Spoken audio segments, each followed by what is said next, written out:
అబ్బా ఏం కూర వండాలని రోజుని ఎంత అవస్థపడేదాన్ని, అంత ఖాళీగా ఉన్నా. మీరు ఇప్పుడు వచ్చారు? చాలాసేపు అయింది. అమ్మా ఈరోజు ఏం కూర? కూర పచ్చి పులుసు. పచ్చి పులుసా?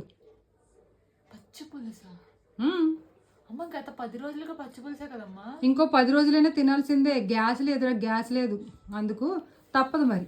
అమ్మ గ్యాస్ లేదు కాదమ్మా, ఉంది కదా. ఏంటి గ్యాసా? ఉన్నది, అయిపోతే అలాగే, అందుకే ముందు నుంచి సేవ్ చేస్తుంది అనమాట. ఏం రేటు మౌనవ్రతం ఏమైనా పాటిస్తుందా? సైకిల్ చేస్తుంది. అయిపోతే అని అంత దండయాత్ర చేస్తాము కదా. అయిపోతే అని కదా, అయిపోతే ఎక్కడికి వెళ్తాం ఏంటి? అమ్మా ఇదంతా కాదు, నా దగ్గర ఒక ఐడియా ఉంది. చెప్పు.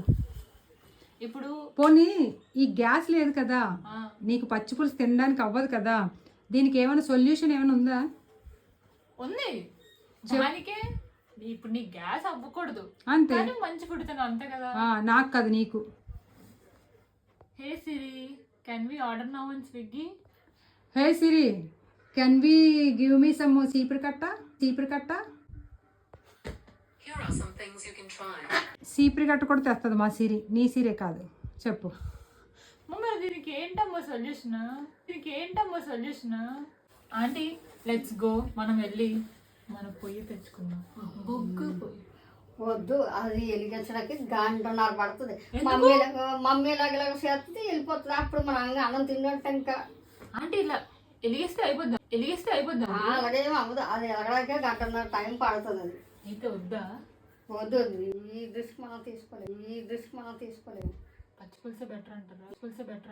అదేదో పచ్చి పులుసే బెటర్, మనం చక్కగా తిని వచ్చి అప్పుడు పదండి ఇల్లు కింద 5 రూపాయలు చిప్స్ తెచ్చుకుందాం. మనకి ఇవన్నీ ఎందుకంటే బాబు, ఉన్నో సరిపోవాలి. లేకపోతే ఆర్డర్ చేసుకుంటారంట.